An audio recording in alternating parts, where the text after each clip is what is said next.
Selamat malam, Romo Minggri, Bapak Ibu sekalian, peserta kelas Filsafat Teologi Katerina Siena untuk yang term ketiga.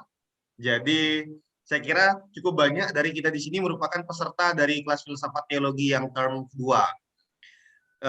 Bapak Ibu, dalam diskusi kita di term kedua kemarin, kami dari penyelenggara, dari Petang Filsafat, kemudian STKIP Pemerintah Lino, dan Pusat Spiritualitas Dominikan Pontianak, itu sepakat untuk rolling. Jadi ketika sudah filsafat, berarti sesi berikutnya teologi. Nah, sesi ini kan teologi nih, berarti sesi KFT Katarina Siena yang keempat, nanti filsafat lagi. Nah, ini yang ketiga nih teologi, nanti yang keempat filsafat, setelah filsafat itu teologi lagi nanti. Jadi, Bapak Ibu peserta ini akan mendapatkan kajian-kajian filsafat dan teologi dengan dengan berimbang, sehingga kita bisa belajar filsafat juga sekaligus, juga belajar teologi juga sekaligus.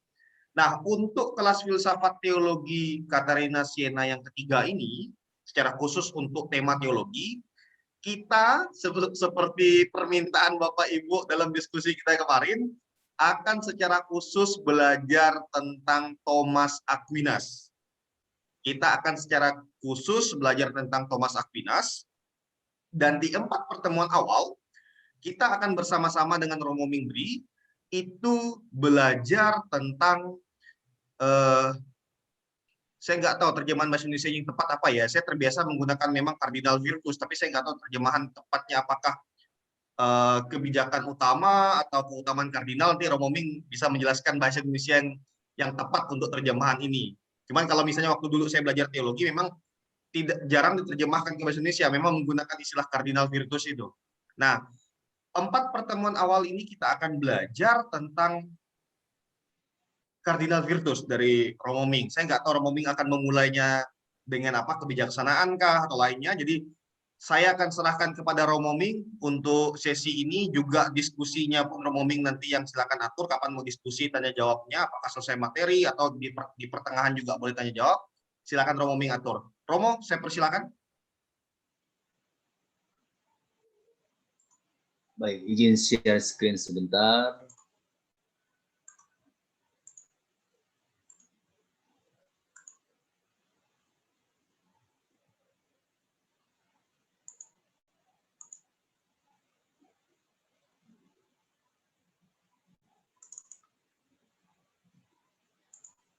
Baik, apa sudah terlihat Ibu Bapak semuanya? Sudah, Mo? Jelas. Sudah? Ya, terima kasih Ibu Bapak. Selamat berjumpa kembali di kelas filsafat teologi ini. Ya, mohon maaf sebelumnya sempat tertunda cukup lama karena kesibukan kami juga dan juga untuk mengatur jadwal bersama Romo Robini. Harusnya Romo Robini mendapatkan 2 sesi di kelas teologi ini, filsafat teologi ini yang berkaitan dengan Thomas Aquinas. Ya, mungkin ini salah satunya adalah karena permintaan Anda semua bahwa kita akan membahas sedikit tentang Thomas Aquinas. Tetapi nanti ke depannya mungkin akan beragam, kita tidak akan fokus ke Thomas Aquinas saja. Nanti seperti dari kelas filsafat nanti akan juga sedikit akan dibocorkan tema apa nanti terakhir nanti oleh Pak Trio. Untuk Thomas Aquinas sendiri secara fokus akan dibahas oleh para imam ataupun Dominikan yang ada di Surabaya, karena mereka juga sudah mendalami, mempunyai program, artinya dalam hal ini tentang Thomas Aquinas sendiri, yang dalam programnya disebut ACTS kalau nggak salah. Jadi center tentang Thomas Aquinas dalam hal ini, mereka akan lebih mendalami tentang Thomas Aquinas. Jadi untuk sementara ini ya kami karena menjawab kemarin, harusnya program materi yang akan kami bahas adalah mengenai bapak-bapak gereja. Jadi kami akan mencoba melihat bapak gereja awal itu bagaimana mereka mengimani Kristus juga dengan beberapa perubahan yang ada tentang iman kita, tentang isi iman kita, konteks iman kita itu semua akan kita akan bisa melihat secara perlahan bagaimana sampai pada saat ini tentunya. Tapi karena kita ya ada permohonan, kemudian kita mencoba meloncat, tapi juga saya coba melihat hal ini dalam kaitannya dengan Yes. Apa yang saya pahami dalam hal ini adalah tentang konteks besarnya adalah teologi moral. Jadi Cardinal Virtues mungkin juga dari terjemahan umumnya yang ada di Katekismus Gereja Katolik adalah kebijakan pokok atau keutamaan pokok. Nah, ini adalah salah satu bagian saja dari kerangka besar moral teologi, teologi moral. Lalu nanti sesi setengah lainnya akan dibahas oleh Frater Rambang. Beliau akan membahas mengenai teologi tubuh dari sisi Thomas Aquinas. Mungkin juga akan membahas tentang teologi tubuh, tentang kesucian tubuh dari sisi Yohanes Paulus, tapi tentunya bahwa satu Yohanes Paulus kedua juga banyak mengutip menggunakan ide pemikiran dari Thomas Aquinas. Mungkin sebelumnya Ibu Bapak kalau ada pertanyaan bisa langsung di chat di kolom chat atau langsung kalau dalam di tengah-tengah sesi silakan, tapi di kolom chat saja. Nanti kalau di akhir pertanyaan boleh bertanya langsung seandainya ada pertanyaan di akhir sesi ini. Jadi kalau di tengah-tengah pertanyaan mau ada pertanyaan ataupun sedikit sudah mulai mau pertanyaan, tolong di chat aja, di ketik di kolom chat, nanti kita bahas sedikit demi sedikit. Ya mungkin juga ini juga tidak akan menghabiskan waktu banyak karena memang ini adalah dasar dari teologi moral, jadi mengenai kebijakan pokok, keutamaan pokok. Baik. Dari sisi teologi moral, kita mengenal ada keutamaan rohania, ilahi atau yang kita sering kenal dengan iman, harapan, dan kasih. Ya, ini mungkin untuk sesi selanjutnya. Jadi keutamaan teologal, kemudian keutamaan pokok. Kardinal di sini mungkin diistilahkan pokok, nanti kita mungkin akan sedikit jelaskan mengapa disebut pokok. Kardinal ini kemudian virtus, bisa keutamaan, bisa kebijakan dari sistem Gereja Katolik. Nanti kita memberikan prudensia. Prudensia di sini bisa diartikan kebijaksanaan, tapi akan berbeda artinya nanti. Kita akan melihat karena ada kebijaksanaan yang wisdom itu akan berbeda dengan prudensia kalau dari bahasa Inggrisnya. Kemudian keadilan, keberanian, kemudian pengendalian diri atau keugaharian. Kita akan coba membahas satu persatu dalam hal ini. Sedikit mengenai Thomas Aquinas, mungkin Ibu Bapak sudah pernah mendengarkan, pernah membaca mengenai ini. Mengapa hidup moral itu penting bagi seluruh umat, terutama juga umat Katolik dalam hal ini. Konteksnya, Thomas Aquinas selalu melihat dalam rencana yang besar. Rencana besarnya itu adalah exitus dan reditus. Karena kita semua manusia itu berasal dari Tuhan. Jadi ini ada sejarah keselamatan Tuhan. Jadi rencana keselamatan itu adalah bahwa semuanya berasal dari Tuhan. Kemudian karena kemurahan hati Tuhan, karena kasih Tuhan, Tuhan hadir di tengah-tengah kita lewat Kristus yang menjadi manusia. Jadi kalau melihat dari sini ada perjanjian lama dan juga sakramen, dan di kepenuhannya ada dalam diri Kristus sendiri. Dan ini semua, kehadiran Kristus ini membawa kita manusia untuk dapat kembali kepada Tuhan. Jadi karena dosa kita, penciptaan, kemudian dosa-dosa kita sebagai manusia tidak mampu untuk kembali lagi kepada Tuhan. Maka Tuhan mengutus Yesus sendiri supaya manusia ini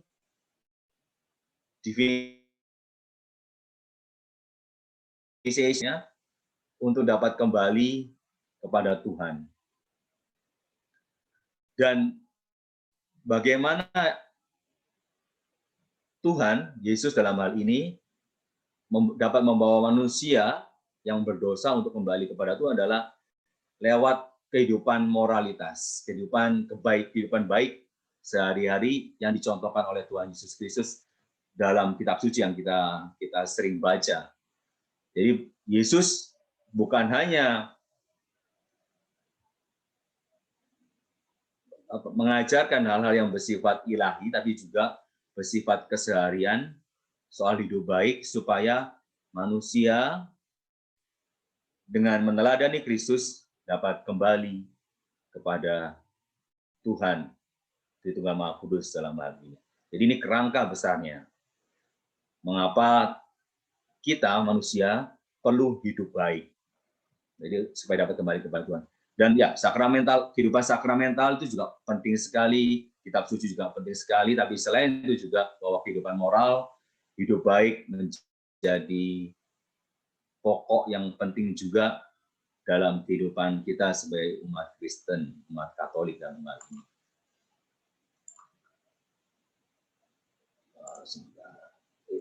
Saya enggak tahu, belum. Ya, saya belum sempat terjemahkan, tapi paling tidak ini mungkin Ibu Anda semua sudah pernah melihat atau mendengarkan bahwa manusia diberi rahmat oleh Tuhan, diberikan apa namanya? Kita semua diberikan rahmat anugerah oleh Tuhan. Yang pertama adalah 3 hal ini yang penting dalam kehidupan kita untuk menjalani kehidupan moral yang seturut dengan teladan Kristus sendiri. Jadi manusia diciptakan segambar dan rupa Allah adalah dengan adanya akal budi. Jadi akal budi ini adalah kemampuan kita, kemampuan yang diberikan oleh Tuhan untuk menggunakan intelek kita untuk menelaah, untuk melihat ataupun merenungkan kehendak Tuhan dalam kehidupan kita. Kemudian ada kehendak bebas. Jadi kehendak bebas ini menjadi penting, dan ini yang mungkin satu-satunya bisa kita pegang dalam kehidupan ini, di mana Tuhan pun tidak mempunyai kuasa untuk mengontrol kehendak bebas kita ini. Ini anugerah terbesar yang boleh kita terima dari Tuhan, bahwa Tuhan berikan kehendak bebas ini kepada kita. Kemudian hati nurani, conscious, hati nurani adalah kemampuan untuk membedakan antara baik dan buruk. Dan ini tentunya juga ada hubungannya dengan akal budi, ada hubungannya dengan kehendak bebas kita. Jadi kalau kita mau bicara tentang kehidupan moral, kehidupan baik, kehidupan sehari-hari yang baik, kita membutuhkan pembentukan, atau kita bilangnya adalah formasi, pembentukan atau pembelajaran dari hati nurani yang membutuhkan waktu cukup lama, atau membutuhkan waktu bahkan seumur hidup, karena kita harus bisa membedakan antara baik dan buruk. Karena terkadang apa yang kita rasa baik belum tentu kebaikan yang hakiki, atau apa yang kita lihat baik belum tentu juga itu menjadi sebuah kebenaran. Maka ini ada proses pembentukan, proses dari formasi hati nurani yang berjalan terus-menerus.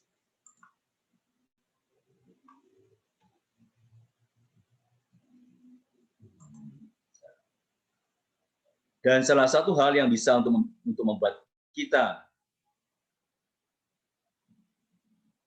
menghidupi kehidupan moral yang baik adalah lewat keutamaan ini, virtues. Jadi ini yang membawa kita lebih dekat kepada martabat kita yang sebenarnya adalah kita diciptakan baik adanya. Dalam proses penciptaan, Tuhan menciptakan baik, dan itu Tuhan lihat dalam kehidupan kita. Dan manusia jatuh ke dalam dosa itu karena kembali kehendak bebas.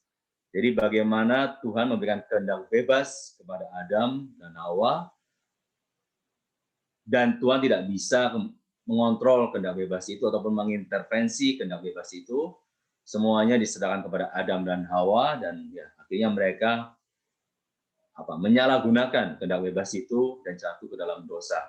Tapi bahwa awal dari penciptaan semuanya adalah baik. Jadi keutamaan dan juga hal-hal yang tidak baik itu sejatinya bahwa kejahatan ataupun vices, mungkin saya bilangnya adalah kejahatan, adalah membawa kita keluar atau jauh dari martabat kita sebagai manusia, karena sejatinya bahwa hal-hal yang tidak baik, hal-hal yang jahat itu berlawanan dengan akal budi. Jadi berlawanan dengan akal budi.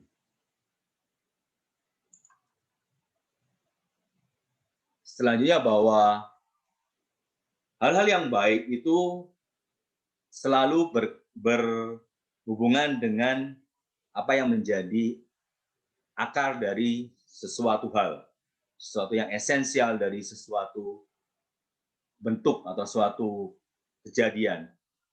Jadi kalau kita mau melihat mengenai manusia, bahwa esensi dari manusia adalah untuk menjadi manusia yang berakal budi, manusia yang dapat berpikir. Jadi setiap hal yang dilakukan oleh manusia, tindakan, aksi, baik adanya kalau itu berhubungan langsung atau selaras dengan apa yang ada dalam pikirannya. Kalau sesuatu hal itu sudah melenceng dari apa yang ada di pikirannya, maka itu menjadi suatu kegiatan ataupun aksi yang kurang baik atau jahat dalam hal ini. Jadi bagaimana setiap tindakan harus sesuai dengan esensinya, terutama untuk menjadi manusia yang mempunyai akal budi dan kehendak bebas.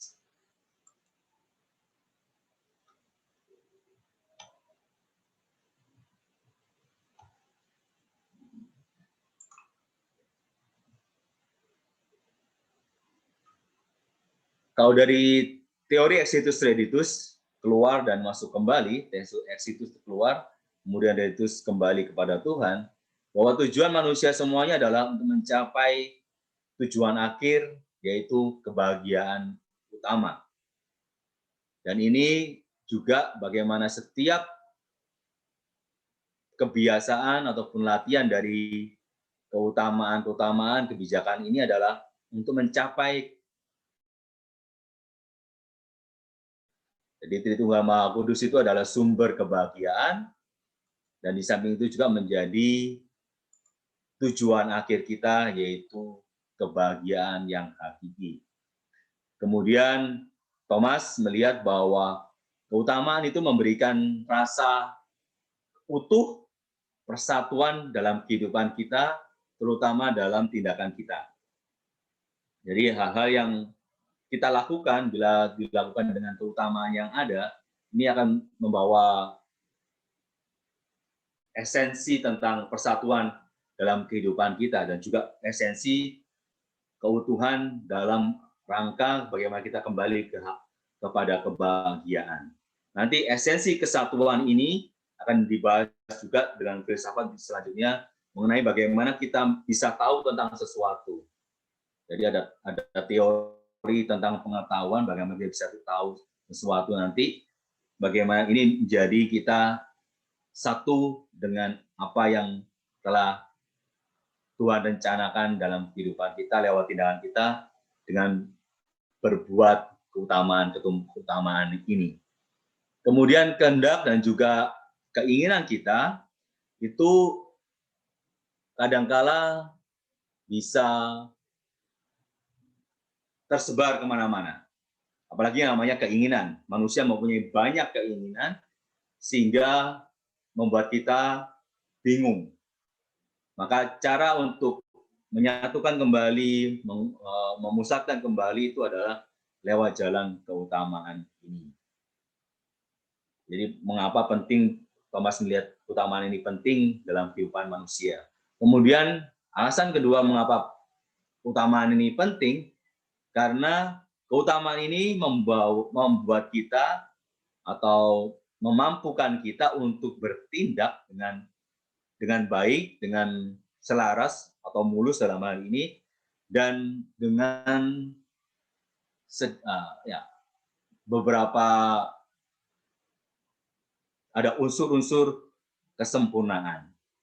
Ada sedikit unsur tentang kesempurnaan. Karena kembali bahwa keutamaan ini juga menjadi anugerah yang diberikan Tuhan kepada kita.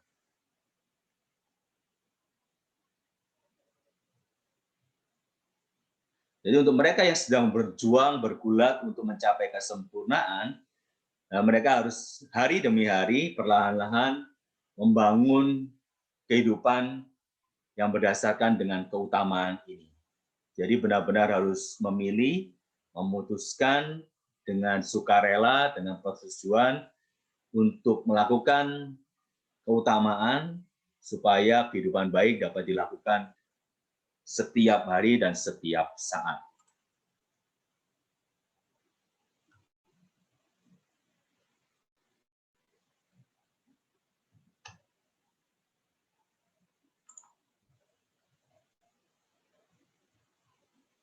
Ya, sini hanya klasifikasi saja, ada 2 kategori dari keutamaan.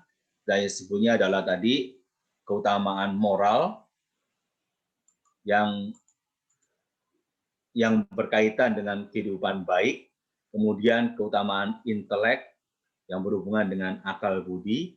Jadi ini ada untuk pemahaman, pemikiran, kemudian membuat keputusan yang benar. Lalu kalau keutamaan moral ini untuk menjadi orang yang sesuai dengan yang Tuhan inginkan dalam kehidupan kita. Jadi menjadi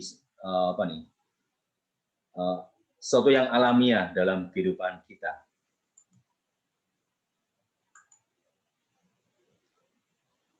Sedikit mengenai keutamaan. Jadi Thomas menyebut apa itu keutamaan adalah yang pertama adalah kebiasaan-kebiasaan baik, ya yang tentunya menyenangkan, kemudian teguh, kokoh, dan dilakukan secara spontan oleh pemikiran-pemikiran yang benar. Jadi dengan akal budi yang benar. Jadi ada sebuah kebiasaan, kita bilangnya adalah kebiasaan. Di sini adalah karena kita harus melakukannya setiap saat.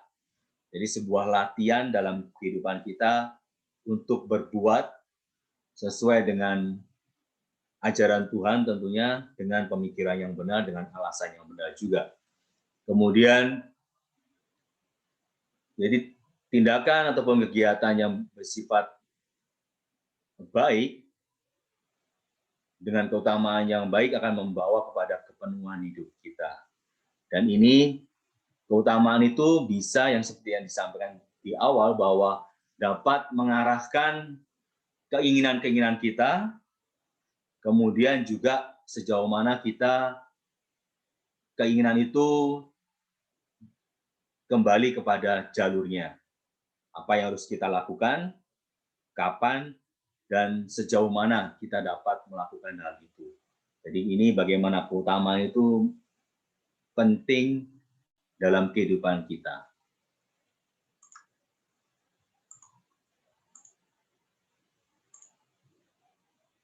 Pandangan Thomas Aquinas bahwa keutamaan adalah habitus. Jadi ini adalah habitus yang mungkin sering kita dengar, dan juga ini adalah kebiasaan-kebiasaan. Disposisi khusus menimbulkan kecenderungan kemampuan untuk melakukan sesuatu yang baik secara moral. Di sini pandangan Thomas Aquinas. Kemudian untuk pandangan masa kini, ya tentunya tidak lepas dari Thomas Aquinas bahwa utama adalah habitus operativus boni. Kesediaan seseorang untuk melaksanakan sesuatu kebaikan dengan sengaja. Dengan sengaja ini dengan artian bahwa dengan sukarela, dengan persetujuan kita, karena kita ada hubungannya dengan deliberate, itu ada hubungannya dengan will, kehendak kita. Jadi melakukan sesuatu dengan penuh pertimbangan, penuh pemikiran, dan juga dengan sepenuh hati, mungkin sepenuh hati lebih baiknya.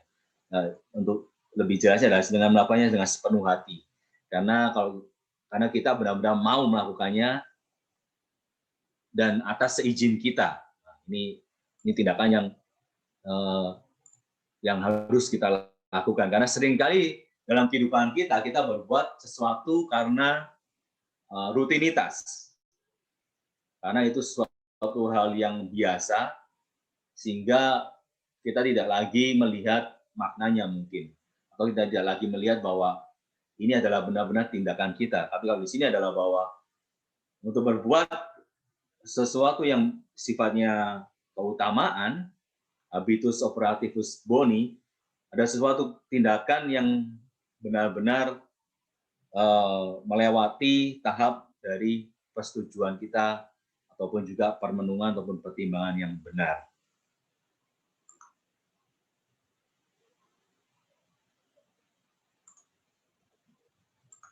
Keutamaan Kristiani dari Katekisme Gereja Katolik bahwa kebajikan, kita juga ada juga diterjemahkan dalam kebajikan manusiawi adalah sikap yang teguh, kecenderungannya dapat diandalkan, kesempurnaan akal budi, kehendak yang tetap yang mengarahkan perbuatan kita. Jadi kita ada beberapa hal yang menjadi fokus dari keutamaan ini adalah kesempurnaan akal budi. Dan mengapa akal budi itu harus disempurnakan? Yang pertama, karena memang ya kita harus jujur bahwa akal budi kita belum sempurna. Ya kembali karena dosa asal.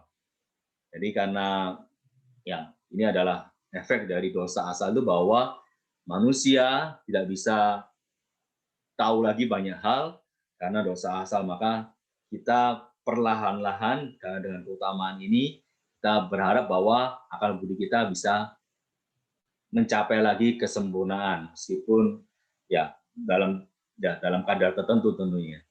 Dan kehendak yang tetap. Jadi kembali juga bahwa kehendak kita ya kadang kita juga terkadang lupakan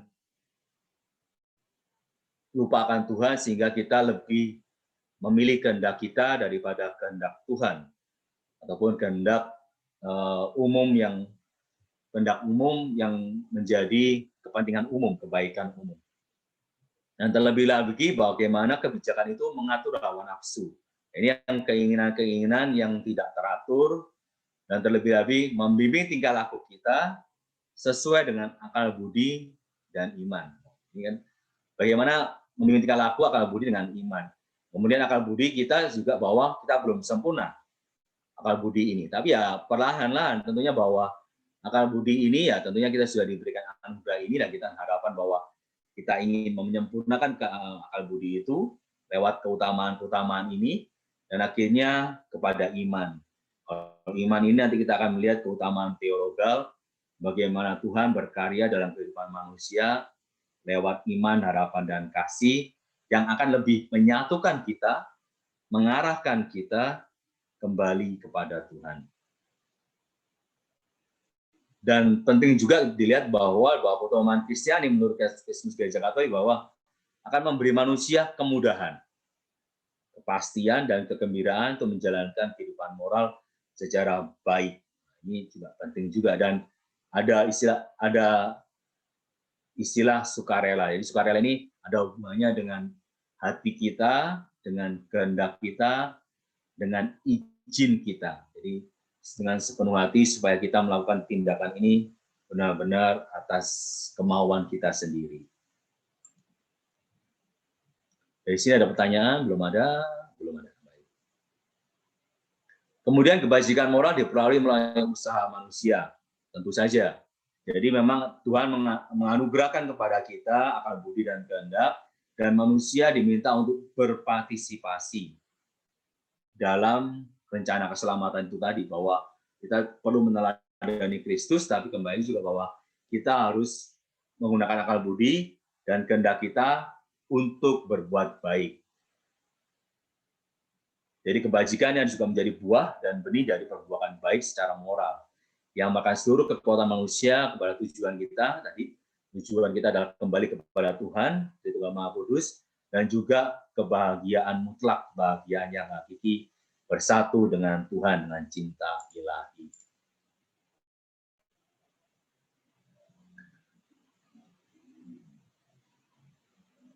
umumnya untuk mengapa ada beberapa jenis keutamaan secara umum itu adalah moral, keutamaan moral dan keutamaan teologal.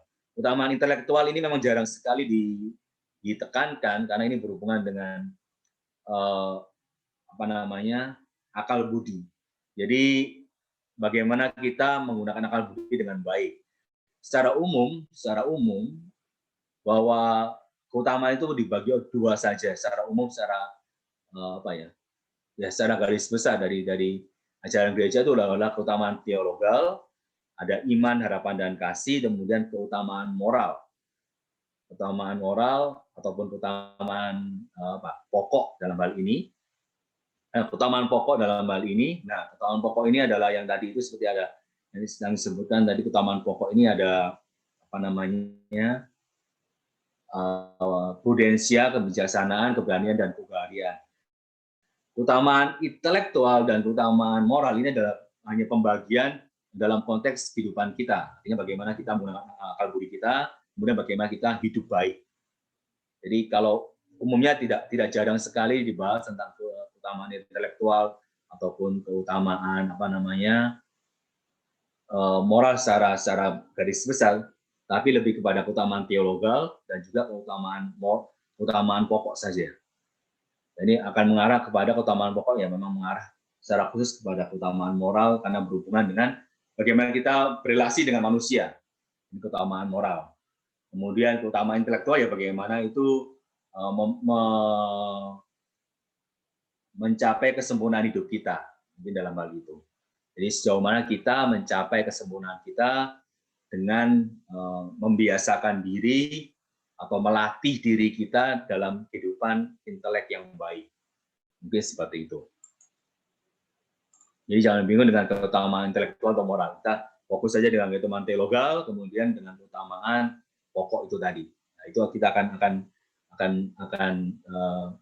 akan mengarah ke sana. Jadi memang moral ini adalah ya lebih besar lagi, nanti kita akan bahas banyak hal tentang keutamaan moral, tapi keutamaan Kristiani itu akan ada kebajikan moral itu tadi.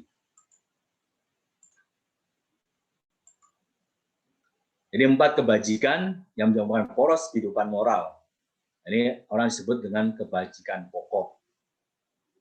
Kardo itu bersifatnya poros, kardo, yang seperti tadi disebutkan oleh Pak Trio, kardinal itu dari bahasa kardo, artinya poros.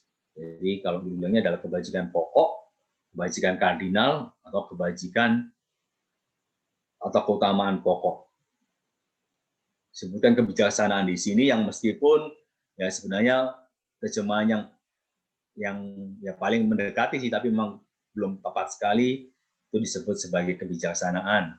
Kemudian keadilan, keberanian, dan penguasaan diri ada juga disebut udahari. Kebajikan ini ya dalam teks kitab suci juga disebut dengan nama yang lain. Kebajikan membuat budi praktis, rela,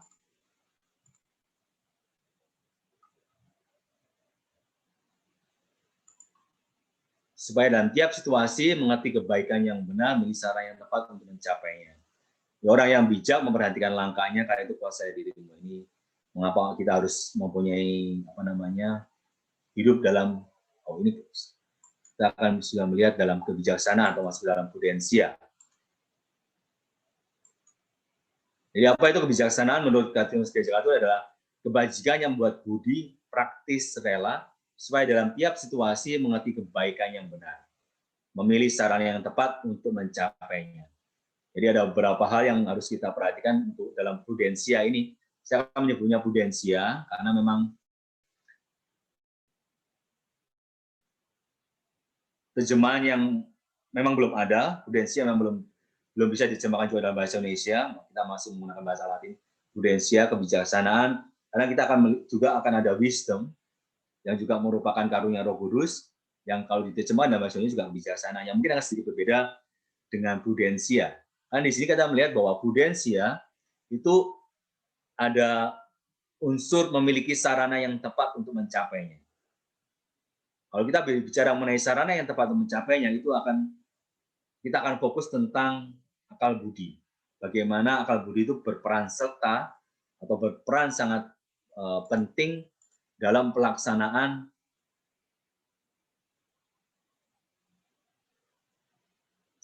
kalau saya mau bicara mengenai moral virtue, sebenarnya cardinal virtues itu bisa diartikan juga sebagai moral virtue. Theological virtue akan berbeda lagi karena itu ada istilah juga keutamaan yang langsung diberikan. Jadi istilah bahasa Inggrisnya infuse. Jadi dicurahkan, utama yang dicurahkan. Kemudian ada keutamaan yang harus kita kejar, acquire dengan usaha manusia. Jadi keutamaan yang harus dilakukan dengan usaha manusia. Cardinal virtues itu seharusnya adalah cardinal virtues itu menurut bahasan yang ada adalah masuk dalam moral virtue. Jadi moral virtue ini ya kalau misalnya payungnya adalah moral virtue-nya bahwa itu nanti akan diartikan ke dalam cardinal virtue dan virtue yang lain itu masih akan banyak bahasan yang lain. Jadi kalau saya melihat bahwa cardinal virtues ini masuk dalam payung moral virtue. Karena cardinal virtue sudah fokus dan memang tapi kadangkala sering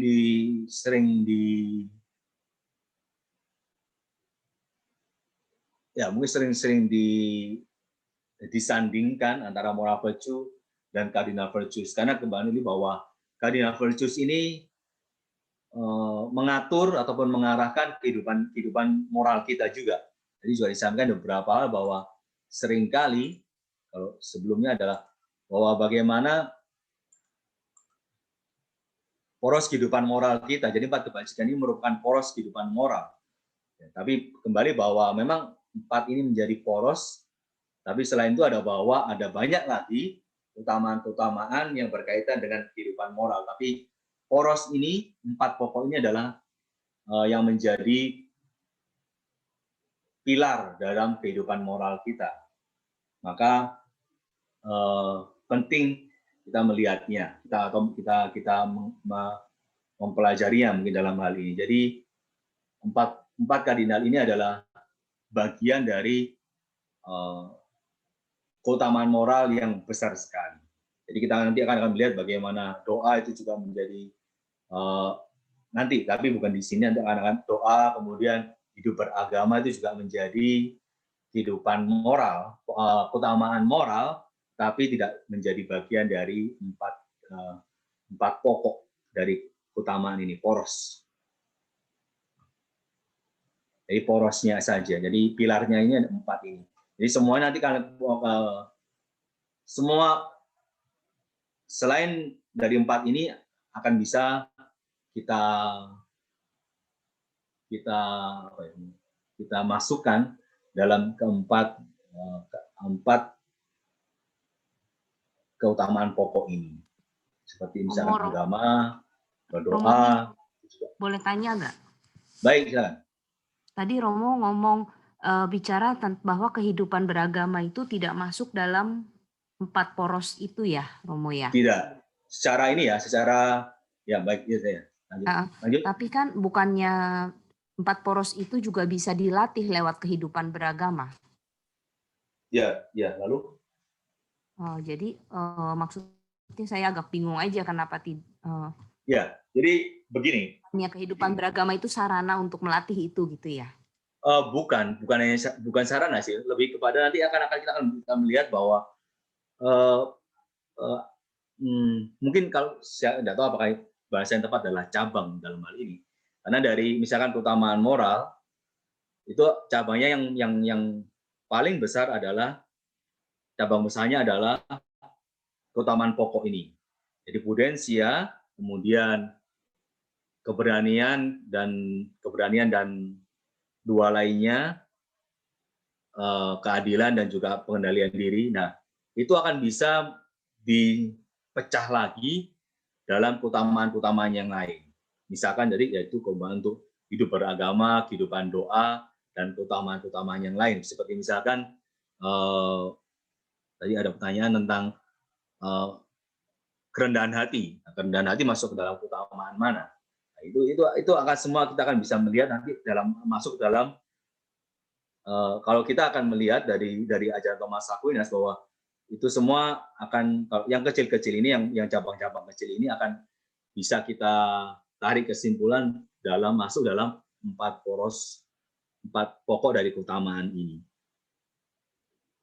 Begitu. Jadi ya kembali ini bahwa ini ada pemikiran Thomas Aquinas, jadi memang pembagiannya adalah seperti itu. Jadi bukan saya masih akan coba lihat mengapa alasannya, tapi yang pasti bahwa menurut Thomas Aquinas tentunya bahwa 4 pokok ini yang menjadi pilar. Kalau kita bilangnya kan pilar.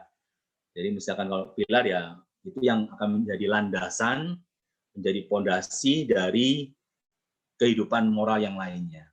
Entah itu beragama, kehidupan doa, kemudian kerendahan hati, itu yang akan landasannya adalah kehidupan 4 pokok tadi itu. Ya, mungkin begitu. Ya. Dan kembali bahwa mengenai prudensia, ini tidak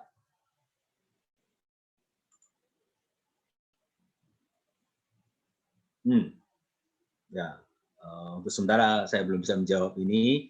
Perbedaan Thomas Aquinas dengan Immanuel Kant mungkin kita akan bahas di topik yang lainnya. Ini jadi lebih kepada masih membahas kepada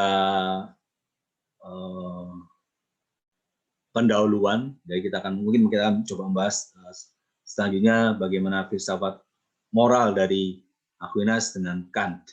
Karena tentunya Kant itu sudah menjadi pemikiran modern. Itu masuk pemikiran modern yang tentunya ya itu nanti mungkin akan lihat apakah memang benar bahwa ya mungkin pertanyaan yang sama adalah apakah benar hanya 4 pokok ini yang benar mempengaruhi dalam kehidupan kita, ataukah ada faktor lain atau seperti beragama kerendahan hati akan masuk lagi dalam mungkin 4 ini bisa diganti. Nah, ini kan kita bisa melihat bahwa bagaimana kan mempunyai pemikiran yang berbeda juga tentang kehidupan bermoral. Itu kita akan bahas dalam kesempatan lain mungkin.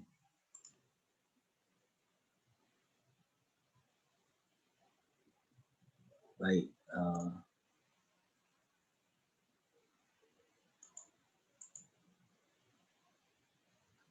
Ya, kemudian prudensia menurut Thomas Aquinas kembali bahwa ini adalah menjadi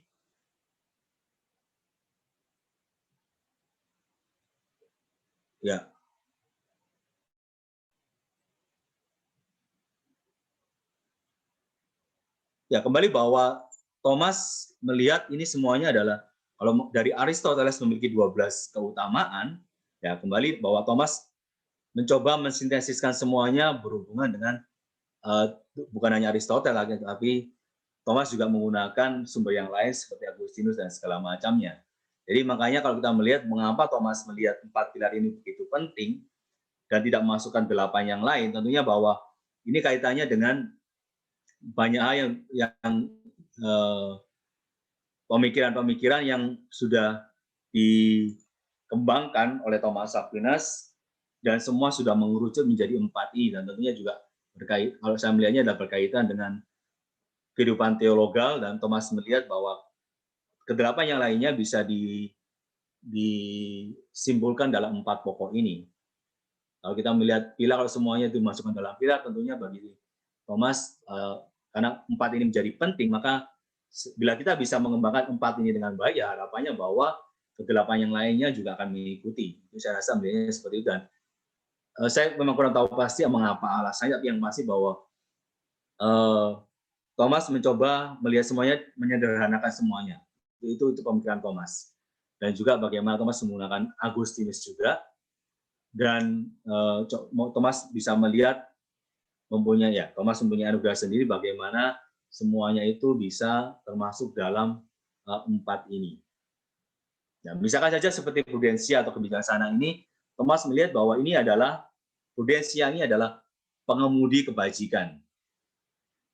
Jadi kalau Thomas juga melihat bahwa prudensia adalah ibu dari segala keutamaan, ibu dari segala kebajikan. Tapi tetap saja Thomas masih memasukkan keberanian, keadilan, dan pengendalian diri. Kalau mau Thomas bilang satu, ya mungkin prudensia aja nih yang paling penting. Begitu. Tapi Thomas memang memberikan istilah yang cukup penting bahwa prudensia ini adalah pengemudi kebajikan itu, kemudian ibu dari segala kebajikan. Jadi Thomas lebih mengerucut lagi. Thomas bisa melihat lagi bahwa yang mengatur segalanya, kalau kita bisa menghidupi kebiasaan lewat utamaan kebajikan ini, harapannya bahwa keadilan, keberanian, dan pengendalian diri itu juga akan ikut, atau kita berharap bahwa semuanya juga bisa kita hidupi, kita miliki nantinya. Termasuk juga nanti nanti mungkin dari istilah dari Aristoteles yang lain, keutamaan yang lain. Tapi kembali bahwa kita akan melihat bahwa 4 ini menjadi pilar yang mendasari, ya menurut Thomas Aquinas tentunya, mendasari kehidupan umat beriman. Dan bagaimana dengan 4 ini, saya rasa Thomas bisa melihat bahwa dengan 4 hal ini menjadi teladan dari Kristus sendiri yang bisa membawa manusia, memulihkan martabat manusia untuk kembali kepada Tuhan. Itu saya rasa Thomas melihatnya adalah konteks exitus redditus dan konteks tujuan akhir kita, yaitu kebahagiaan. Prudensia di sini adalah mengemudikan kebajikan yang lain, ya termasuk 3 dari keutamaan pokok yang lain. Gitu kan. Kebijaksanaan mengatur keputusan hati nurani, ada hubungannya dengan hati nurani, mengatur tingkah laku sesuai keputusan itu. Berkat prudensia ini, kita dapat menerapkan prinsip moral tanpa keliru atas situasi tertentu. Keraguan tentang yang baik dilakukan dan buruk yang harus dielakkan. Jadi ini bagaimana prinsip moral yang ada, yang paling sederhana adalah bagaimana kita harus melakukan hal yang baik, dan hal-hal yang buruk, hal yang jahat harus dijauhi.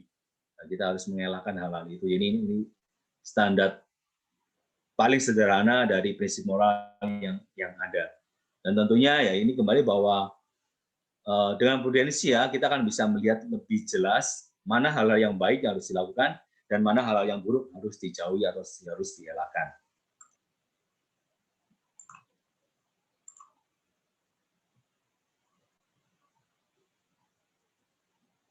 Mungkin ini hanya sekedar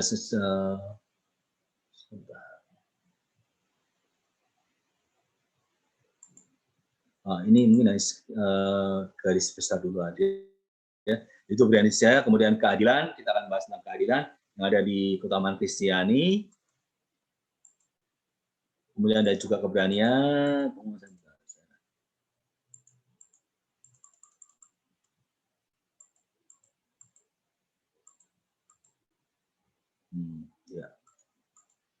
Ya, jadi kita mungkin akan langsung masuk kepada prudensia. Jadi ini seperti apa yang disebut dengan cardinal virtues, ini adalah hinge, itu tadi poros itu seperti hinge adalah engselnya. Kalau kita mau bicara engsel, ada 2 pintu yang akan memudahkan kita untuk mencapai kepada apa yang menjadi jalan kesempurnaan kita. Kalau kita mau bicara engsel, ya tentunya bahwa tidak semua bisa digabungkan dalam engsel ini, ya paling tidak cukup 2 hal kan seperti itu. Jadi ini adalah pokok atau poros di mana hal-hal yang penting akan berpusat pada poros ini. Ya, tetap kembali bahwa Thomas melihat bahwa 4 poros inilah yang menjadi kunci yang kalau kita bisa mengembangkannya dengan baik, ya semuanya akan mengikuti nantinya.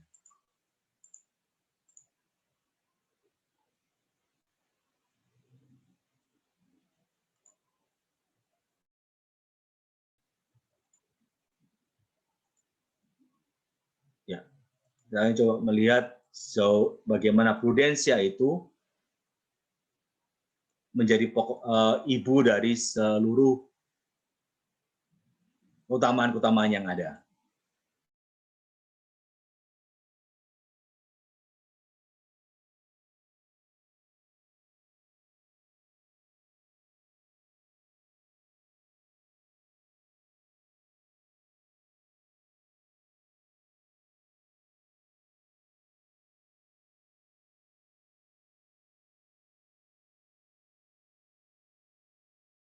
kita.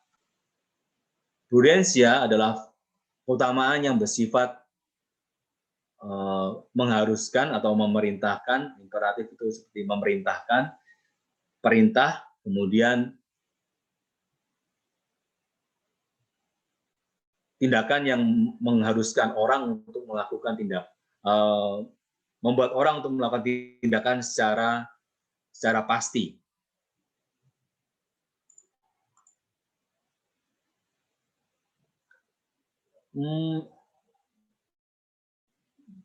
Bukan discernment secara ini. Bagian salah satu dari prudensia ini ada hubungannya dengan discernment. Salah satunya. Jadi prudensia lebih besar tidak hanya berkaitan dengan discernment, karena itu juga nantinya akan berhubungan dengan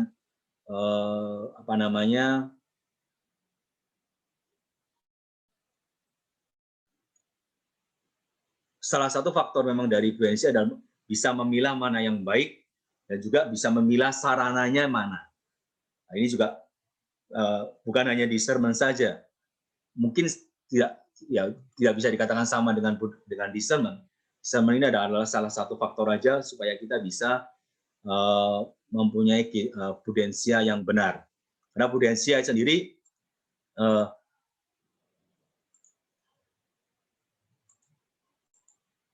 kalau di sini kita melihat bahwa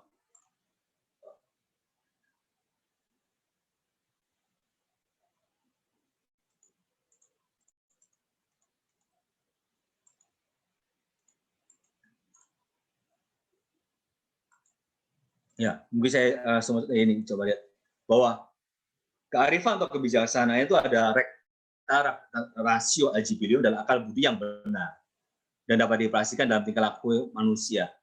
Karena kembali berhubungan dengan akal budi yang benar untuk bisa membedakan mana yang baik dan bisa membedakan mana yang buruk. Tetapi bukan serta-merta akan disamakan dengan discernment atau pembedaan roh atau pembedaan hal ini. Karena dalam hal ini kearifan atau kebijaksanaan itu masih menggunakan murni akal budi dan juga pemahaman yang benar. Dari sini akal budi adalah dasar untuk bertindak. Jadi masing-masing menggunakan akal budi selain daripada hanya discernment masih ya memang ada unsur-unsur infuse-nya dalam hal ini adalah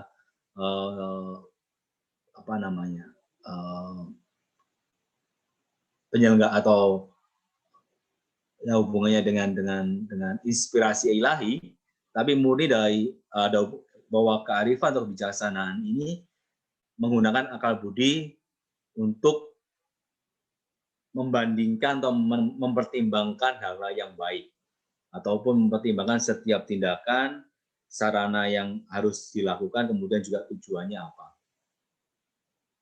Itu. Dan dilihat kalau melihat adalah utamain bertumbuh di atas kerendahan hati. Jadi ada pertanyaan apakah kerendahan hati juga bukan merupakan dari keutamaan atau keutamaan pokok dalam hal ini. Kalau kita melihat bahwa di sini bahwa memang kearifan kebijaksanaan adalah bertumbuh di atas kerendahan hati, lalu kemudian apakah kerendahan hati bukan menjadi landasan yang paling penting dalam kehidupan keutamaan. Nah, kita akan melihat bahwa di sini Thomas Aquinas tidak melihat itu karena kerendahan hati memang ya itu kalau kita kan ini pasti kerendahan hati yang melandasi kehidupan beriman kita. Tidak kerendahan hati ini juga berkaitan nanti juga bukan hanya di keutamaan pokok ini, tapi juga mungkin keutamaan teologal juga membutuhkan kerendahan hati ini. Tapi kita melihat bahwa memang Thomas mau mencoba melihat sejauh mana partisipasi manusia menggunakan akal budi ini. Dan juga kehendak kita sehingga kita manusia benar-benar dapat partisipasi penuh dalam meneladani Kristus. Mungkin itu yang menjadi penting. Jadi tugas kearifan tidak hanya memperhatikan nilai-nilai secara rohani, tapi juga mengakui kehendak Allah dan sikap pada dunia nyata. Kearifan Kristiani bersifat rendah hati dan aktif dalam rencana Tuhan. Jadi kalau ini prudensia memang menggunakan discernment, dalam prosesnya untuk sampai kepada tindakan yang benar dan sarana yang benar, tapi saya rasa prudensia mempunyai faktor lain dalam hal ini. Tidak hanya discernment saja. Karena prudensia masih harus mempertimbangkan banyak hal. Dan juga itu hubungannya dengan sejauh mana pengetahuan-pengetahuan yang ada. Jadi kearifan kebijaksanaan ini juga mengartikan bahwa kita harus terus belajar, terus mengolah, dan juga terus mengisi diri kita dengan pengetahuan-pengetahuan yang baik. Karena kembali bahwa ya seringkali apa yang kita nilai baik belum tentu baik menurut pandangan orang banyak. Jadi kita masih melihat ya bahwa dengan pengetahuan yang benar, dengan pemahaman yang benar, harapannya bahwa tindakan kita benar. Jadi ini masih dalam bentuk pengolahan dan juga dalam bentuk pembedaan itu discernment tadi itu, tapi lebih daripada itu juga berhubungan dengan mungkin dalam hal ini adalah studi ataupun pencarian kebenaran itu.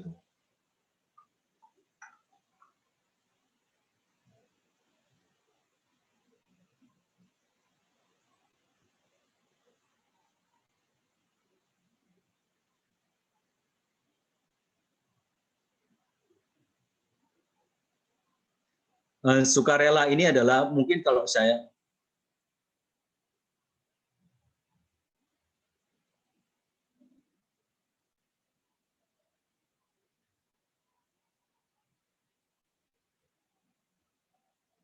akan ada hasil yang baik yang saya terima setelahnya. Sukarela kalau saya melihatnya tadi dari konteks Thomas Aquinas adalah deliberation. Jadi tadi ini Juli dari bahasa Inggris kan. Jadi konteksnya adalah voluntary. Kalau ada voluntariness atau deliberation, jadi itu berhubungan dengan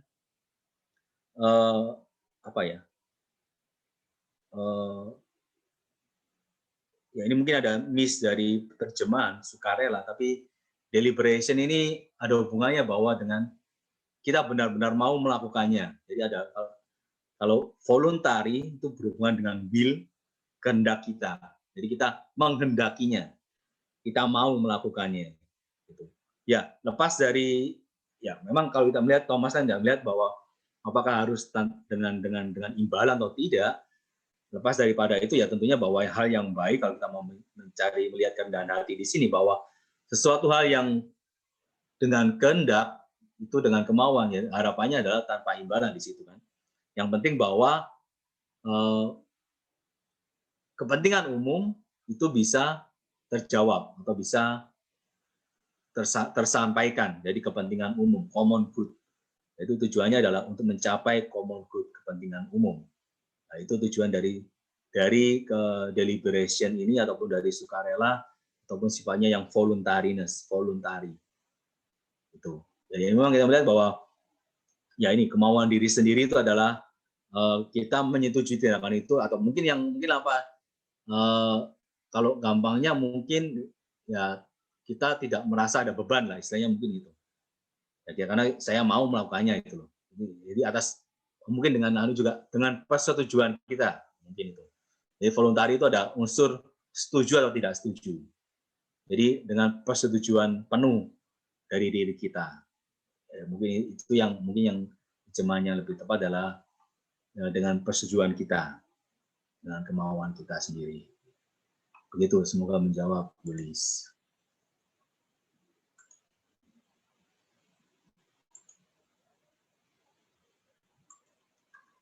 Ya, dan di sini kita melihat bahwa menurut Thomas Aquinas, prudensia itu adalah exercise of sound judgment in practical life. Ya, kembali untuk menjawab mengenai discernment. Discernment mungkin hanya lebih kepada bersifatnya meditasi atau permenungan. Kalau di sini benar-benar bahwa itu harus dilaksanakan exercise. Dan sound judgment di sini ya salah satu bagian dari prudence, yaitu mungkin ini yang menggunakan discernment itu. Dan ini dalam kehidupan praktis kita. Jadi hari demi hari kita harus melakukannya. Dan ini adalah harus dilaksanakan karena hubungannya dengan exercise. Jadi bukan hanya direnungkan saja. Kadang discernment hanya berhenti pada kita bisa membedakan saja, tetapi tidak dilaksanakan dalam kehidupan kita. Kalau prudensia supaya itu sempurna, harus benar-benar dilaksanakan dalam kehidupan nyata dalam hal ini. Nah, ini ada hubungannya bagaimana prudensia itu juga menentukan secara detail hal-hal yang bagaimana kita melakukannya ataupun kita melakukannya dalam kehidupan kita. Jadi seperti waktu, tempat, dan penunjangnya. Nah, ini juga menjadi bagian dari prudensia. Jadi makanya mengapa tidak bisa disamakan dengan discernment. Mungkin discernment bisa menjadi salah satu bagian dari prudensia dalam hal ini. Tetapi bagian prudensia juga memutuskan bagaimana kita melakukannya berhubungan dengan waktu, tempat, dan kemudian caranya ataupun perwujudannya bagaimana dalam kehidupan kita. Kalau kita melihat tadi kembali adalah sebagai penunggang ataupun pengarah, ini juga mother of all of other virtues, ibu dari seluruh keutamaan ataupun bentuk ataupun jiwa dari seluruh keutamaan. Saya masih belum bisa menjawab mengapa bukan kerendahan hati, tapi saya rasa Thomas masih ini sejauh mana. Saya rasa Thomas karena Thomas sangat detail sekali melihat bagaimana akal budi itu menjadi suatu anugerah yang penting dalam kehidupan manusia. Dan Thomas melihat bahwa saat kita bisa menggunakan akal budi itu dengan baik, dan dalam hal ini adalah lewat prudensia ini, maka disitulah jalan kesempurnaan bagi manusia menurut Thomas Aquinas. Intelek, will, memori dalam keutamaan. Pokok menurut terutama prudensia. Ya, itu kembali bahwa memang Thomas sangat mengutamakan kehidupan intelektual kita, akal budi kita, kehendak kita, dan tentunya dengan memori, karena memori adalah bagian dari akal budi. Nanti akan itu juga bahasan lain juga mengenai mungkin di epistemologi. Jadi kita akan di filsafat selanjutnya, Thomas akan bagaimana kita mengetahui sesuatu. Nah, itu akan dibahas di kelas filsafat selanjutnya. Nah, ini saya rasa memori akan menjadi salah satu bagian dari kehidupan akal budi kita, dari intelek kita. Dan tentunya ini juga menjadi penting, seluruh aspek dari akal budi itu menjadi penting dalam menghidupi atau mengembangkan prudensia dalam kehidupan kita. Itu. Jadi kita akan melihat mungkin dalam kelas selanjutnya, tapi bahwa seluruh aspek dari akal budi berkaitan dengan imajinasi, berkaitan dengan memori nantinya, berkaitan dengan ini ada sound judgment, pertimbangan, sejauh mana kita bisa mempertimbangkan aspek dari akal budi itu menjadi penting dalam pelaksanaan kehidupan prudensia ini nantinya. Kalau will, kehendak, ya tentunya ya tadi disebut adalah bahwa kita harus benar-benar setuju, mau untuk melakukan apa yang diperintahkan atau apa yang kita sudah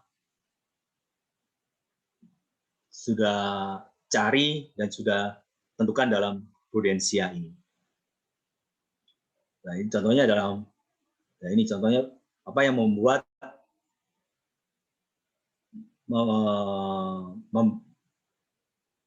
menceritakan atau membicarakan hal yang benar adalah sebuah keutamaan. Nah, ini apakah dilakukan secara dengan prudensia? Nah, kalau kita melihat bahwa bohongan adalah contoh dari tindakan yang mungkin tidak biasa atau tindakan yang tidak prudensia dari membicarakan kebenaran.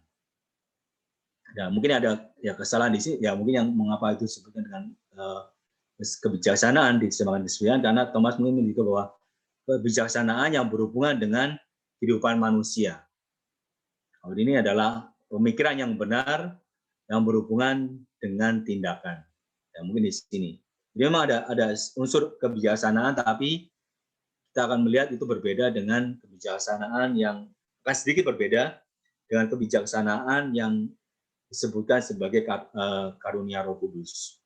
Karena di sini melihat bahwa Thomas wisdom di sini murni bukan infused tapi acquired atau harus dengan usaha manusia lewat pemikiran, right reason, pemikiran yang benar, jadi pemahaman yang benar untuk melakukan tindakan.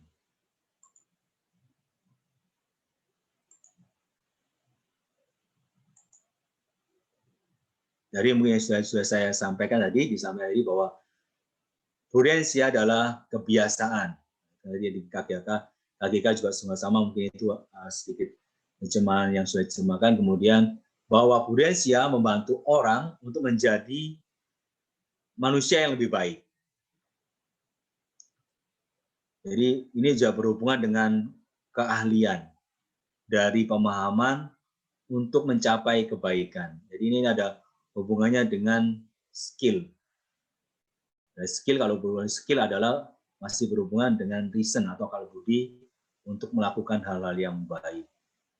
Ya, tentunya bahwa skill ya dalam konteks ya termasuk kembali adalah ini juga nantinya discernment itu, kemudian pembedaan bukan hanya roh tapi juga benar-benar tindakan nyata untuk melakukan hal-hal yang baik. The true virtue of prudence, kita melihat bahwa supaya ya kehidupan manusia itu menjadi bermakna. Itu tadi kalau misalnya kebijaksanaan dalam kehidupan manusia, jadi tujuan utama kita adalah untuk mengarahkan seluruh hasrat dan keinginan kita sesuai dengan akal budi, sesuai dengan akal budi. Karena ya, kembali bahwa seringkali mungkin Thomas juga melihat bahwa seringkali hasrat dan keinginan manusia itu yang mengacaukan kehidupan manusia.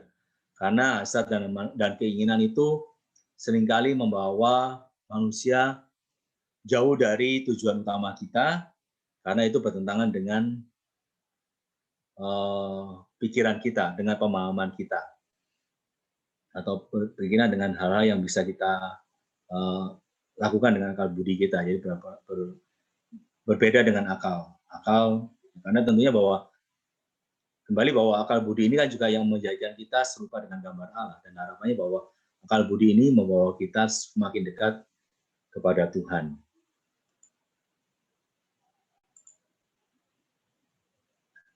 Prudence juga mempunyai tugas untuk menentukan sarananya, jalannya apa saja yang harus berkaitan dengan tindakan nyata untuk mencapai kepada akhir.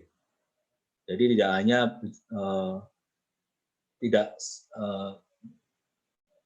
harus sarana dan efisien, tapi juga efisiensinya, tapi juga benar-benar memilih tindakan yang benar,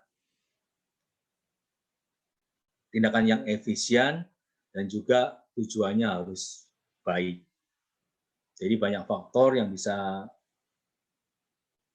mempengaruhi kehidupan prudence ini dalam kehidupan kita, dalam keutamaan prudensia ini.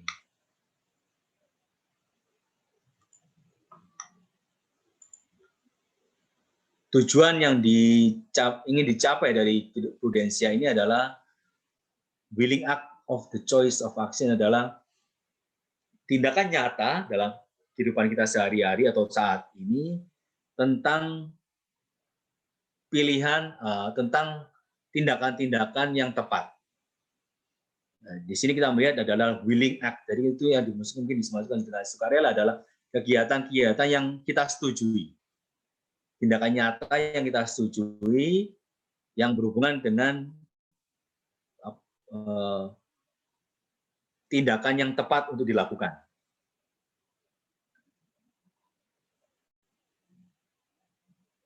Dan kalau kita melihat dalam tindakan yang sifatnya prudensia, itu bahwa orientasi ataupun tujuan dari tindakan itu harus ada. Jadi faktor dari prudensia itu memang cukup kompleks ya. Mungkin kita juga masih akan bingung mengenai prudensia ini, karena bahwa kembali, tapi yang penting dari prudensia ini adalah sesuatu tindakan yang nyata, berhubungan dengan bagaimana kita melakukannya, berhubungan dengan means-nya juga, dan juga harus dengan efisiensi juga, dan juga harus baik, tujuannya juga harus baik, dan juga harus sesuai dengan harus membawa juga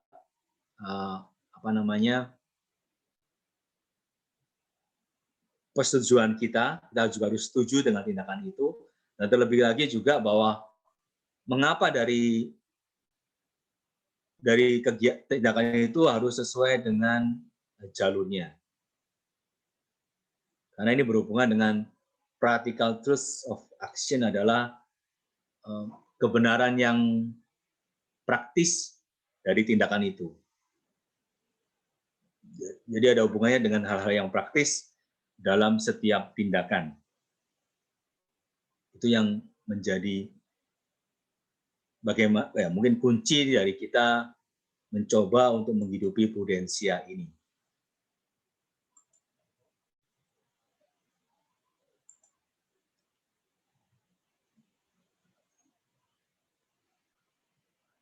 Dan dari proses dari prudensia itu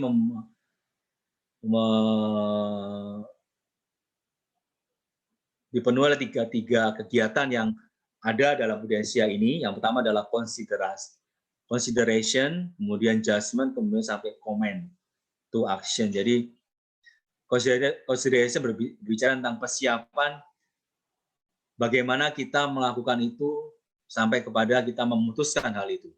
Jadi ada proses pertimbangan. Kita mempertimbangkan sejauh mana tindakan itu bisa sampai kepada kita memutuskannya untuk melaksanakannya. The way for the act of judgment. Jadi mempersiapkan. Jadi persiapannya adalah di tingkat pertimbangan ini. Kemudian judgment kita mempertimbangkan lebih jauh, kita menelaah lebih jauh sehingga itu benar-benar bisa dilaksanakan. Kalau menurut Thomas, kadang banyak sekali pertimbangan yang benar atau tindakan yang benar tapi tanpa tindakan yang nyata. Mungkin karena ketakutan dari sini. Dan kalau tidak ada tindakan nyata, artinya bahwa itu memang benar-benar bukan orang yang hidup dalam secara prudent, karena dia tidak bisa melakukan hal itu. Karena orang yang prudent ini adalah orang yang efektif dalam hal ini untuk melakukan tindakan yang benar dan sesuai. Jadi untuk melakukan tindakan yang sesuai dan benar, secara efektif tentunya. Jadi ada tiga hal, pertimbangan, kemudian judgment, kemudian dalam memutuskan, kemudian dalam memerintahkan untuk melaksanakannya.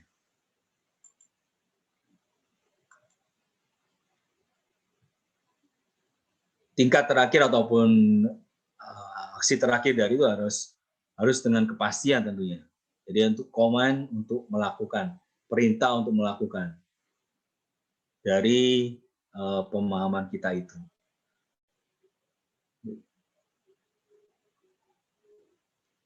Dan yang bisa kita lihat dalam kehidupan kita bahwa kita memutuskan untuk melakukan itu dengan kehendak sesuai dengan kehendak kita. Jadi kita benar-benar memutuskan satu tindakan yang benar-benar datang dari kehendak kita. Jadi prudensia di sini adalah perintah untuk memutuskan, command of choosing. Jadi perintah untuk pemahaman-pemahaman praktis kita yang pada akhirnya sampai kepada tindakan nyata. Itu dapat melaksanakan sebuah tindakan. Dan juga ada istilah lagi dari Thomas Aquinas bahwa prudensia adalah keutamaan dari tindakan yang harus dilaksanakan, keharusan sebuah tindakan dari pemahaman praktis atau akal budi secara praktis. Practical reason ini berhubungan dengan, masih berhubungan dengan bagaimana kita berbuat sesuatu, bagaimana kita berbuat atau bertindak dalam kehidupan kita. Jadi ada ini yang berhubungan dengan perhatikan diri, karena kalau dalam bahasa Thomas ataupun dalam bahasa filsafat ada practical reason, ada speculative reason. Practical reason ini yang dalam dalam pemikiran Thomas Aquinas yang langsung benar-benar berhubungan dengan bagaimana kita harus berbuat, bagaimana kita harus bertindak. Kalau speculative reason itu berhubungan dengan bagaimana kita membuat definisi, berhubungan dengan teori lah istilahnya. Berhubungan dengan teori. Kalau practical reason ini memang benar-benar yang diarahkan untuk berbuat sesuatu. Dan ini ada tindakan imperatif, jadi tindakan yang benar-benar harus dilaksanakan. Sehingga keutamaan ini bisa dirasakan ya, karena tindakan itu benar-benar harus dilaksanakan sesuai dengan pemahaman praktis kita. Orang yang prudent itu adalah orang-orang baik.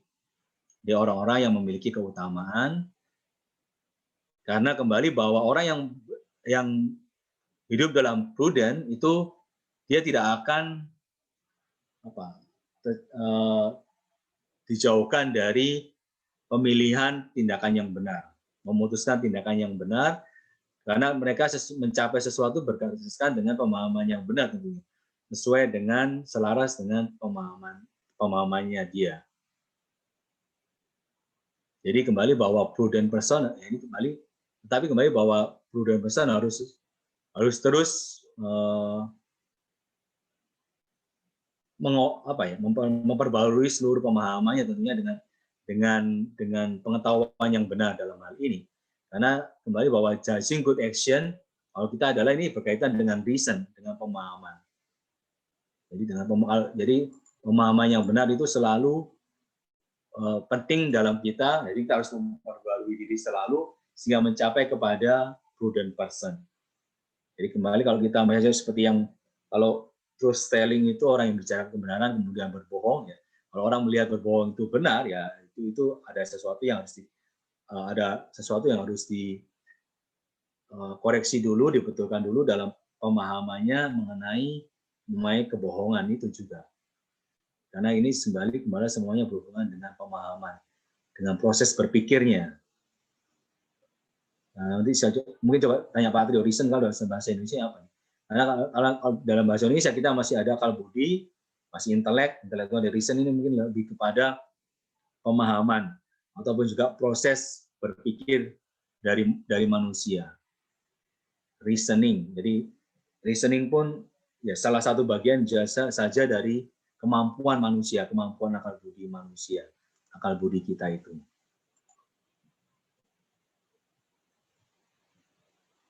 Dan mengapa kita perlu menghidupi atau memperoleh keutamaan prudensia ini? Karena kembali bahwa intinya bahwa manusia membutuhkan nasihat seperti ini dari orang arif, dari Tobit, bahwa nasihat yang baik itu diberikan oleh Tuhan. Dan artinya bahwa kita juga bisa melakukan sesuatunya seturut dengan kehendak Tuhan.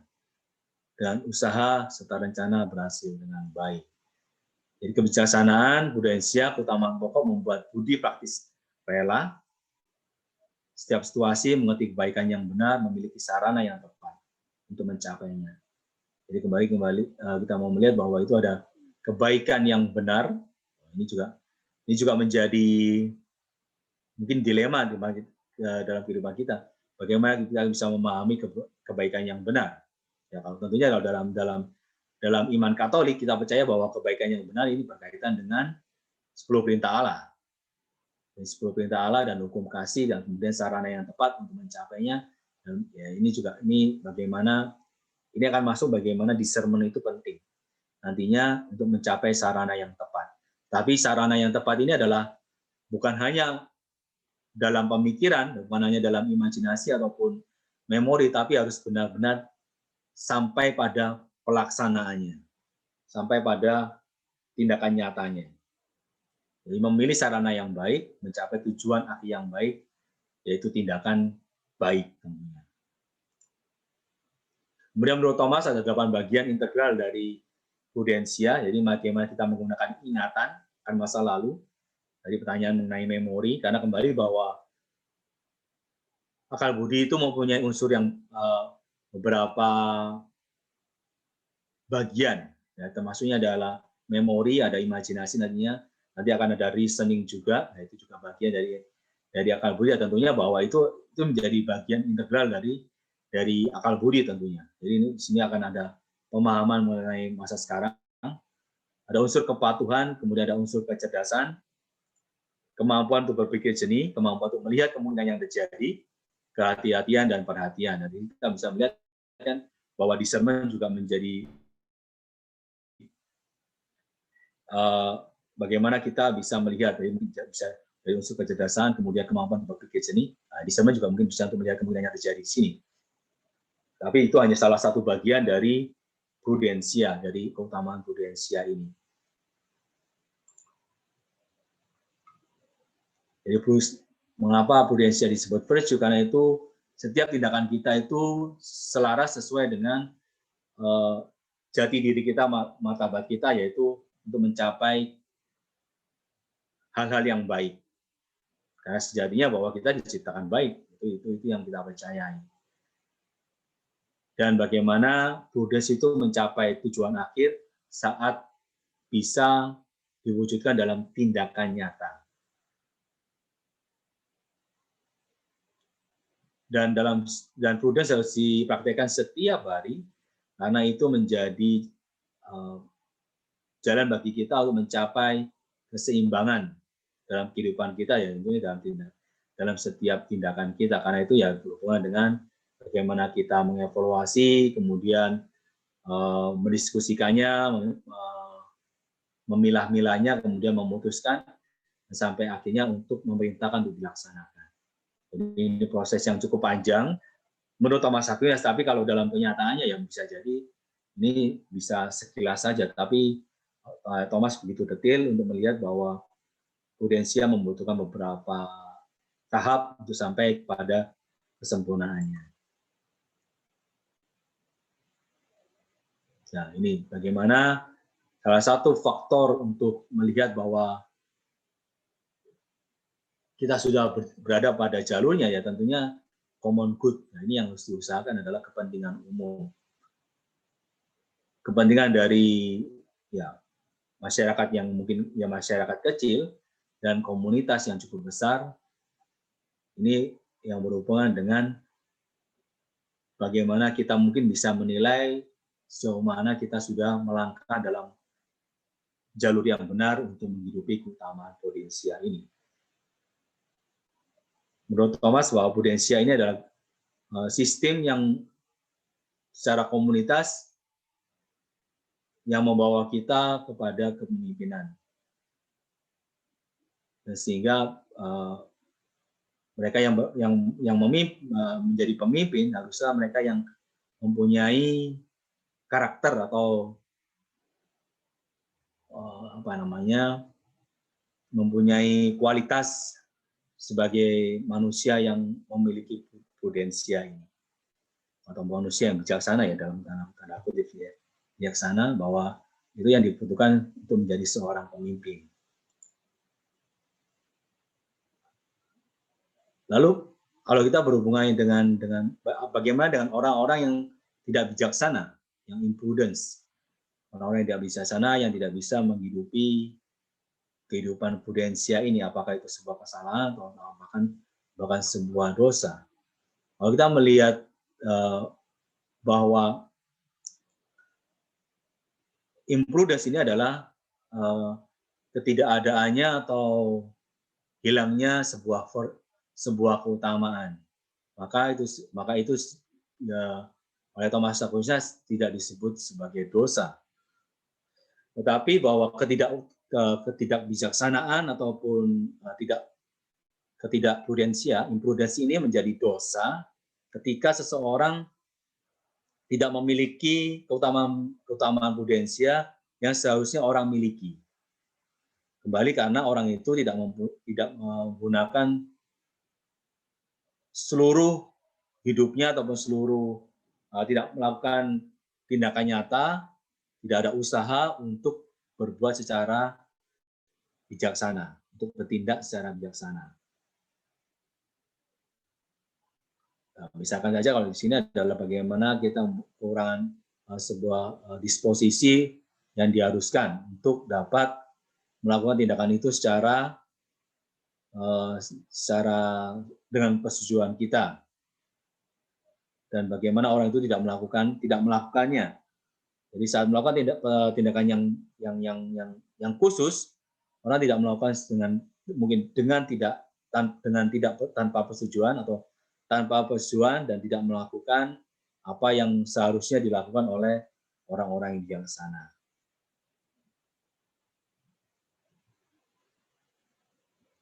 Jadi kalau orang yang lari ataupun jauh dari standar kebenaran yang ada yang membawa kita hidup baik atau hidup secara bijaksana, maka disebut juga itu orang-orang yang berdosa. Yang tentunya sejatinya bahwa orang ini tahu bahwa bagaimana orang ini tahu dan paham bahwa standar kehidupan yang secara benar itu ada, tapi dia tidak melakukannya. Maka menurut Thomas ini menjadi dosa dari orang tersebut. Lalu apa yang hal-hal yang berlawanan dengan keutamaan prudensia ini?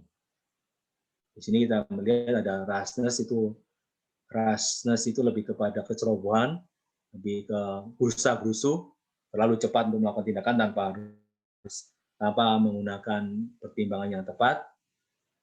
Ini tidak perhatian secara benar, jadi tidak konsisten, kemudian cerobohan. Nah, ini juga hal yang berlawanan dengan keutamaan. Karena keutamaan tadi perlu ada tindakan considerations, jadi penuh pertimbangan, kemudian judgment, kemudian sampai pada komen. Jadi ada level-level yang harus dilakukan. Jadi kecerobohan ini bisa membawa kepada hal-hal yang berkaitan menjauhkan kita dari bijaksana ataupun prudensia ini. Dan hal yang berlawanan juga keengganan ataupun tidak bersedia untuk belajar dari orang lain.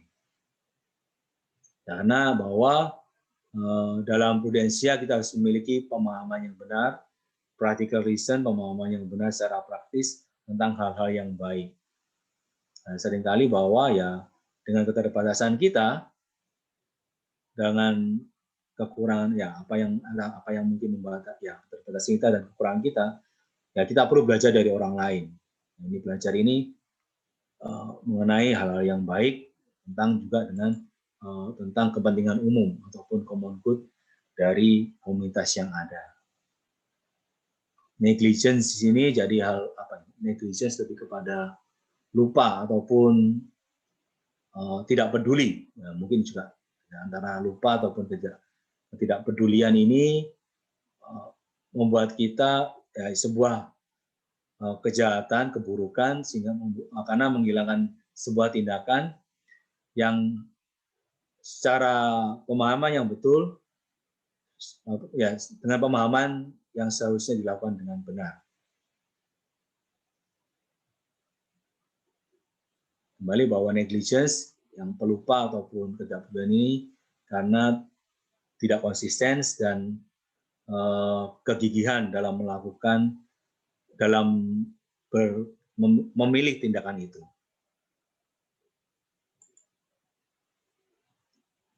Ketidakpedulian atau pelupaan adalah berlawanan dengan prudence,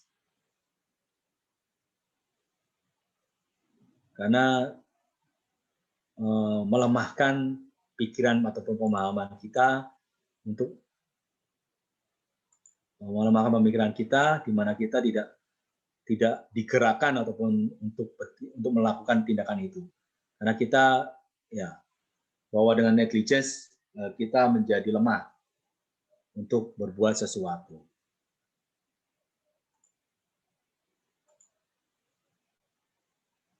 Nah, ini yang penting juga bahwa seringkali bahwa proses deliberasi, proses diskusi ataupun mencari cara yang benar itu kita melihat bahwa suatu yang baik itu hanya tampaknya baik, tetapi bukan kebaikan yang hakiki ataupun kebenaran yang hakiki. Jadi hanya sebagai sesuatu yang tampaknya baik sebagai objek dari tindakan kita. Tetapi bahwa dalam setiap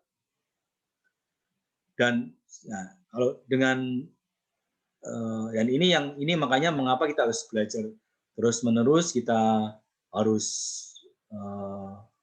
penuh dengan pertimbangan, karena bila itu tampak hal yang tampaknya baik akan membawa kepada hal yang tampaknya bijaksana. Jadi ini hanya sekilas saja tampaknya baik, sekilas saja tampaknya baik, tampaknya bijaksana. Jadi kita harus benar-benar hati-hati dalam mengolah diri untuk mencapai kepada keutamaan prudensia ini. Jadi mungkin lagi bahwa kita juga kembali harus bersifat rendah hati yang disampaikan tadi, bahwa kita harus terus mengolah diri, tidak pernah untuk mengolah diri untuk mencapai kepada kebenaran yang hakiki dan juga kebaikan yang hakiki. Dalam hal ini bahwa prudensia pun juga tidak sekali jadi. Jadi kembali kalau kita melihat kebiasaan yang ada dalam kehidupan kita itu harus terus berulang-ulang sampai kepada kesempurnaan. Mungkin menurut Thomas Aquinas pun juga harus terus melatih diri untuk mencapai kesempurnaan prudensia ini. Dan mungkin sampai pada nafas terakhir baru Thomas bisa meyakini bahwa dia sudah mencoba sebaik mungkin untuk mencapai orang yang bijaksana atau orang yang memiliki keutamaan prudensia ini.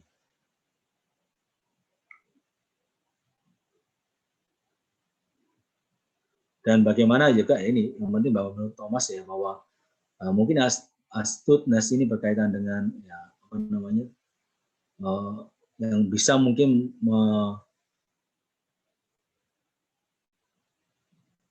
bisa menjauhkan kita dari prudensia yang benar. Kebohongan di sini juga menjadi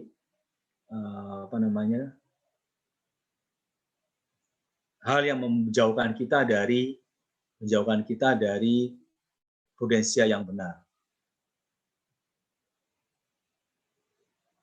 Jadi kita harus benar-benar hati-hati dalam menghidupi astuteness, kalau nggak salah kecerdikan, tapi kecerdikan yang sifatnya kelicikan kalau tidak salah. Jadi kita harus hati-hati.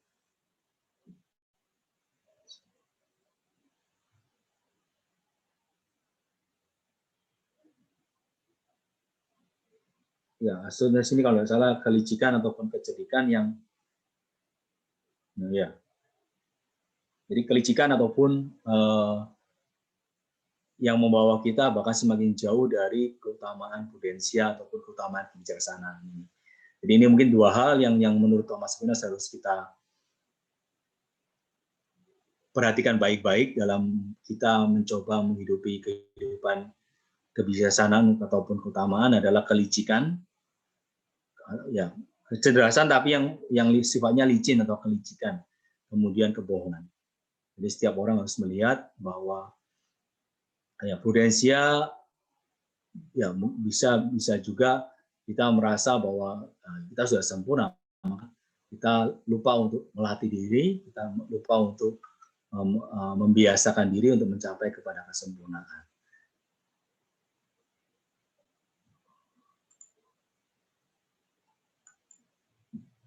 Ya, mungkin itu sekilas tentang prudensia yang mungkin memang cukup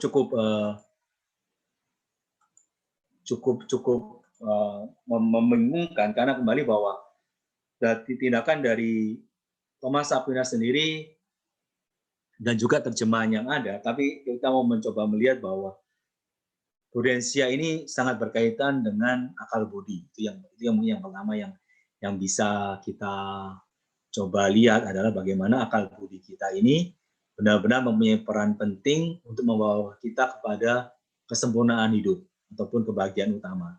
Dan salah satu hal yang bisa kita lakukan untuk mencapai kesempurnaan ini adalah hidup dalam kebijaksanaan ataupun prudensia. Dan prudensia ini mengartikan bahwa kita menggunakan akal budi dengan baik untuk memilih setiap tindakan yang benar, yang bukan hanya dalam pemikiran atau pemahaman ataupun yang mungkin disebutnya discernment, tapi lebih tepatnya adalah untuk dilaksanakan dalam tindakan nyata. Dan ini berkaitan dengan tindakan pemilihan ini, keputusan ini berkaitan dengan sarana yang ada, kemudian tujuannya juga harus ada di situ, kemudian waktu, tempat, dan segala halnya benar-benar dipertimbangkan dengan baik, kemudian diputuskan dengan baik, dan sampai akhirnya dilaksanakan dengan baik dalam kehidupan kita. Ya, mungkin begitu sedikit dari saya tentang prudensia. Mungkin ada pertanyaan, saya persilakan. Terima kasih Pak Trio, terima kasih Bu Bapak, saudari-saudara semuanya. Terima kasih Romo Ming. Silakan Bapak Ibu kalau masih ada pertanyaan atau tanggapan. Ini saya dari tadi menyimak materi yang diberikan Romo Ming ini, saya teringat waktu saya kuliah dulu, materinya menyegarkan kepala saya lagi nih tentang kebijaksanaannya Thomas Aquinas. Ada tanggapan dari Bapak Ibu untuk pertanyaan? Silakan. Silakan kalau masih ada. Langsung open mic saja. Ada. Baik, yang mungkin satu hal juga, dalam KGK pun juga tidak dibahas secara mendetail tentang prudensia, ataupun kebijaksanaan, ataupun keutamaan poros atau kardinal ini, memang karena ya mungkin karena setiap orang mungkin ya mencoba untuk melihat Kristus, meneladani Kristus dengan